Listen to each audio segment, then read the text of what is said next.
Developing right now at 6 o'clock, a new order from President Donald Trump's administration forcing some states to undo SNAP benefits that have already been sent out. And another shutdown impact, thousands of flights canceled today, causing chaos for travelers. Terrifying feeling. It's scary. It's unknown. Scrambling, trying to find a flight back. Find out what it could mean for Thanksgiving travel. But first, a big change is on the way for the weather. Right now, a cold front is starting to blow in. We're going to go from a high of 75 today to just 44 degrees tomorrow. That's why Meg Ryan is issuing a weather impact alert day for Monday and Tuesday.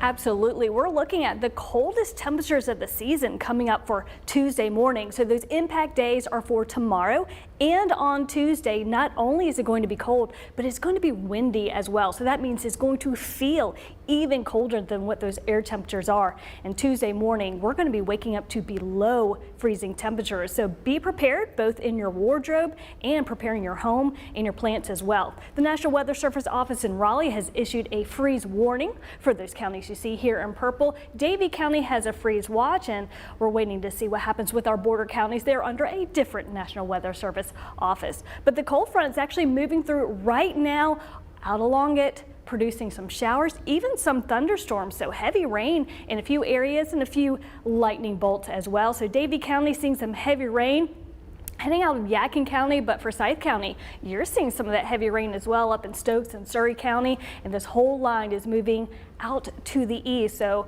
Guilford, Alamance County, you should be seeing rain in the next hour or two. This is associated with the cold front, and it's moving through right now. Behind it, though, that is that much colder air. That's what's going to bring us our dramatic change for Monday and Tuesday. Behind it, though, high pressure builds in. We're going to be dry, and we'll actually start to moderate temperatures as we head past Tuesday. Coming up, we'll talk about what those temperatures will look like and a sneak peek of your weekend forecast. With the intense change in the weather, 2 Months Know's Tanya Rivera shared a video to our Facebook page with some important advice for homeowners to remember while you prepare for the cold. 38 degrees overnight, one night 27 degrees the other night. Here's what I'm going to say about temperatures like that. Don't do as I do as I say. And what I mean by that is make sure that you unhook your outside hoses, because when I was a new homeowner, I did not do that. And a hard freeze like that came through and it burst my pipes inside my house. So Monday night, Tuesday, Sunday night, in fact, Sunday night, that's what you need to do. You need to unhook that hose. New tonight, President Donald Trump's administration is ordering states who sent out full SNAP benefits to reverse the payments for November. North Carolina only sent out partial payments so far, but others sent money for the whole month before a court order paused those payments. That means right now, millions of people who rely on food aid are in limbo. Senators returned to Capitol Hill for a rare Sunday session aimed at ending the ongoing government shutdown. As they worked through the weekend, the two parties still appeared far apart on a deal to end the stalemate, with Democrats pushing for a one-year extension of health care tax credits, and Republicans arguing Democrats must first vote on a funding measure before they'll discuss the issue. The Democrat leader's proposal is a non-starter for the Republican majority. Doing nothing is derelict because people will go bankrupt, people will lose insurance, people will get sicker. The shutdown continues to impact more than 40 million Americans who rely on SNAP food assistance. While there's legal debate over keeping the program funded, benefits remain in jeopardy. I don't know how long the shutdown's going to last, and if we don't get SNAP until the shutdown's over, we could end up literally starving. Now, we want to be really clear here. If you receive partial SNAP payments in North Carolina, it's important to remember those are safe right now. The Trump administration's new order only is for states that have already sent out full SNAP payments. But state leaders here in North Carolina say those full payments are being withheld until they're guaranteed federal approval. While problems with SNAP continue, runners, walkers, and joggers stepped up in Greensboro today to help 2 local food pantry programs. Proceeds from the Westerwood 5K support Backpack Beginnings and Greensboro Urban Ministry, 2 organizations helping local families impacted by the SNAP pause. We serve, on average, about 150 households a day out of our pantry and as many as 700 hot meals a day for anybody who needs a meal. Plus, we run one of the largest shelters in the community, and we're getting ready for this coldest season. Even though it doesn't feel like it right now, the cold is coming, and so we take care of our neighbors in this community. We really believe that we couldn't do it without events like this. It was a pretty run, too. The West Road 5K gave participants a chance to tour local landmarks like the Fairmont Street Bridge, Guilford County's oldest house, and signs throughout the course encourage runners to keep going. At the finish line, they were greeted with food, drinks, and cheer. Another big impact of the shutdown is being felt at airports all across the country, including PTI. Thousands of flights are being canceled after the FAA ordered airlines to slow down traffic because of staffing shortages. This weekend, over 1,500 flights were canceled nationwide, with another 6,700 delayed. One passenger from North Carolina is frustrated because he's stuck on his trip trying to find a way home. It's frustrating because they don't have no more flights until tomorrow. So it doesn't make sense why we sit in here and we have to deal with this and they can't go get another plane. Because I'm not trying to be the one why my plane gets canceled. But at the end of the day, it's like if it's because of a government shutdown, it doesn't make sense. If it's because of the government shutdown, why isn't this whole building shut down? You feel him. The transportation secretary says he's expecting big troubles for Thanksgiving travel if the shutdown doesn't end by then. He said America was already up to 2,000 air traffic controllers short before the shutdown, and that's only getting worse since they have to work without pay. If you have a flight that gets canceled, don't panic. We've got expert advice on how to handle it up right now on WFMYnews2.com. New at 6, an update out of Jamaica where the North Carolina nonprofit Mission Mules is continuing to help those devastated by Hurricane Melissa. The organization told us today they've now set up a water filtration system. Take a look at this thing. It's there to turn salt water to fresh water. The group says they'll be able to filter over 4,000 gallons every single day. If you have a Panthers fan in your life, you might need to give them a hug today. It was a rough game for them. The Panthers hosted the New Orleans Saints at Bank of America Stadium, but they failed to get the job done. Bryce, they had been on a winning streak. What happened out there? Yeah, Ben, you're right. It was a tough one. The Panthers came into this game sitting at 5-4 in the season, in position to make a push for the playoffs. And with the win today over an NFC South Division rival in the New Orleans Saints, it would have been a great start to the second half of the regular season. Now, it was tough sledding for that Panthers offense today after Rico Dowdle rushing touchdown, in the first quarter. The Panthers offense stalled. A fumbled handoff in the third quarter and an interception in the fourth quarter by Bryce Young contributed to the Panthers offense's struggles today. Now the Saints defense held the Panthers offense to only 175 yards total, their lowest mark of the season thus far, leading to a disappointing 17-7 defeat at home to a Saints team that's otherwise struggled on the season. Now the Panthers will look to get back on track next week as they are on the road against the Atlanta Falcons. Bring game highlights later in sports. For more on the Panthers, be sure to check out Locked On Panthers on WFMY+. Analysts and major fans go into detail about what they liked and didn't like about the Cats after each game. Just download WFMY+ on your TV and watch for free. The countdown to Christmas is on, but with the shutdown, will Americans still spend as much money as usual? A new survey shares how much each person plans to spend on average. That's after the break.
As the government shutdown continues to leave many Americans without pay and SNAP funds, others are tightening their wallets, holding on to the holiday season with hope, though, because despite growing concerns about the economy, new data shows shoppers still plan to spend big this year. Allison Talaka-Shalal is shopping for stocking stuffers at the Bank of America Winter Village at Bryant Park, while still saving for the big ticket items on her daughter's holiday wish list. Everything is definitely a lot more expensive, like a MacBook and the electronics and the things that kids use. That pessimism is apparently widespread. A new survey by the University of Michigan finds consumer sentiment about personal finances and the economy is nearing record lows. Many Americans expressing worry about the federal government shutdown and how that could impact their bottom line. This year is definitely going to be on a budget. But the National Retail Federation predicts that won't stop Americans from spending this holiday season. The group anticipates more than $1 trillion in total sales. Each person expected to spend an average of $890 on gifts, food, and decor, the second highest amount in 23 years of tracking. Wages continue to outpace inflation. So the last 30 months, we've had wage growth faster than the rate of inflation. So even though they're not feeling great about things, they continue to spend. But for many, including Tina Lewis, that spending is more cautious. Quality over quantity, just because prices are increasing so significantly everywhere. So I always find a sale. We've seen dollar stores say they're seeing record numbers of higher income households shop with them. And the National Retail Federation also warns retailers made their purchases earlier than usual because of tariffs, so they may run out of popular items. Their advice, if you see something you like, get it while it's hot. Allie Bauman, CBS News, New York. Well, at least something's hot because it's going to be cold around here the next 2 days, Meg. Absolutely. Kind of a good excuse to do some online shopping for the next couple of days. You may not want to head out to the stores, but wait, holiday season is upon us, isn't it? Temperatures Tuesday morning are going to be the coldest we have seen so far this season. We're looking at mid-upper 20s for low temperatures, and take a look at the mountains. We're talking about teens for morning lows, and as a result we do have a freeze warning, and that is for the counties you see here in purple. So that includes Forsyth, Guilford, and Davidson, and Randolph County as well. Just Davie County so far is in the freeze watch, but I do anticipate it being upgraded to a warning not too far from now. We do have some rain, even a few thunderstorms rolling through the area. That is actually right along the cold front, so it's moving through here right now. Bring some heavy rain, seeing just a few lightning strikes, but not a whole lot. Right along I-40 north of Moxville, seeing some heavy rain. Forsyth County seeing more of that rain as well right now, and then Stokes and Rockingham County also getting in on the wet weather. And again, this is all due to that cold front coming through, and behind it though, that's where those cold temperatures are. So we'll keep in those rain chances through about midnight, and then once that front is through here, we're going to clear out. Lots of sunshine tomorrow, but not much in the form of warm temperatures. We're going to start off in the upper 30s, but only make it to the mid 40s, so only about a 6-degree temperature change from the morning to the afternoon. This is going to be a dry system other than the rain and the storms that we're seeing right now. Mountain snow showers, and we might see a few flurries, but as you can see, they're trying to show up here, but this system is just too dry. Hopefully we'll get a few flurries. It'll be nice to see, but will have no impact on our weather other than the fact that it is just going to be cold. So let's take a look at exactly what impact we're talking about. Not only is it cold, it's going to be windy. So that means wind chill is going to make it feel even colder than it actually is. The timing of this, Monday and Tuesday only. Highs in the 40s. That's it. We're looking at a widespread freeze likely from Tuesday morning. That's that freeze warning that you saw. And hopefully we will see a few flurries on Monday evening. Keep in mind our average high is 63 today. We actually made it to 75, so it's going to be quite a change tomorrow, almost a 30 30-degree difference. That is amazing, but it doesn't last long. We're back into the low 60s for Wednesday and Thursday. And if you're not a fan of the cold weather, well, I have good news for you. So we take a look ahead to next weekend. We have an above average chance of seeing some warmer than average temperatures at least. Overnight tonight, we're going to keep in those shower chances till about midnight, and then we're going to dry out. 38 degrees, cold for tomorrow, and then lots of sunshine, cold and windy. 44 is all we're going to see for those high temperatures. Impact days for Monday and Tuesday. But Wednesday and Thursday, we return to those average temperatures, 65 for Friday, and a sneak peek of next weekend shows some nice weather, good bit of sunshine, dry conditions, and mid and upper 60s for high temperatures.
Welcome to WFMY News 2 Sports. I'm Bryce Parker. The Carolina Panthers were back at home at Bank of America Stadium today to take on the New Orleans Saints. Now, as we transition into the second half of the NFL regular season, every game the Panthers play in pursuit of their playoffs really counts even more. Now, the Panthers had a great first drive. They capped it off by a Rico Dowdle 5-yard touchdown run. The Carolina defense was also strong as well today. You're going to see on this next play, Trevon Wallace, he's going to get the sack on rookie quarterback Tyler Shaw. But unfortunately, that Saints offense would get going. Shaw, he's going to air it out on this next play. He's going to look right to Chris Olave, who beats his man for the 62-yard touchdown. Now in the third quarter, the Panthers will be in the red zone. Bryce Young is going to get the snap, and he's going to fumble the exchange with Jimmy Horn Jr. on the handoff, and the Saints would recover, and their offensive woes would just get even worse. And then in the fourth quarter, Young looking to bring the Carolina offense back, but his pass is going to be picked off by Alontae Taylor. Young finished the game 17 for 25 for only 124 passing yards, and New Orleans wins it 17-7. Turned the ball over twice. They didn't. We were fortunate, got the ball back after the PAT and didn't turn that into points right there. That was certainly a big one in the game. Missed opportunities across the board. I have all the confidence in the world in this group and this team. There's no place I'd rather be. It sucks because we didn't get it done today. We know we're better than that as a team. And you only get so many opportunities in this league. In life, you only get so many opportunities. And for us to leave one out there, again, we respect our opponent. They executed. They did things better than us today, and they deserve to win. Just keep being Bryce. He's been great all year. He's a great leader. One loss does not define you. One win does not define you either. So, like I said, obviously everyone in the outside can blow this up to be something bigger than what it actually is, but we're just going to continue to be in what we are, and just got to keep raising the standard.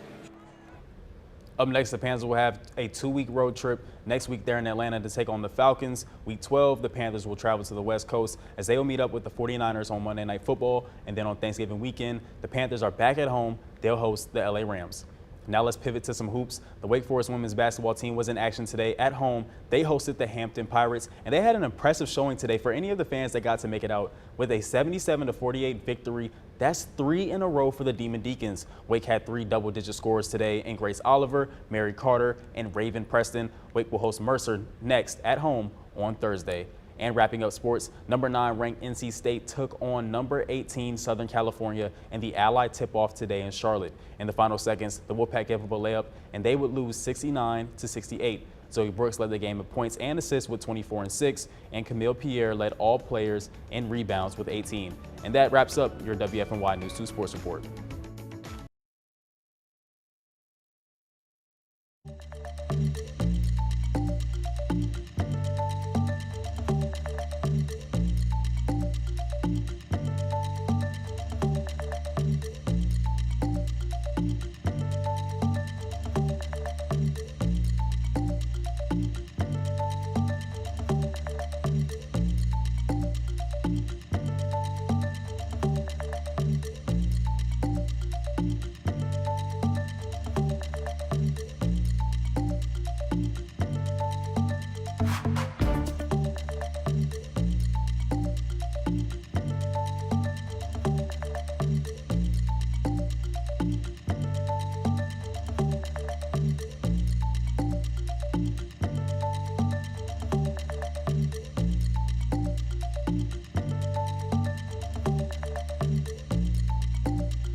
but this is moving off to the east. Behind the front, that much colder air. We'll see that on Monday and Tuesday with freezing temperatures Tuesday morning, but then back to average for the rest of the week. So lots of sunshine in this forecast. Yeah, but tomorrow's going to be brutal. Yes, it is. Absolutely.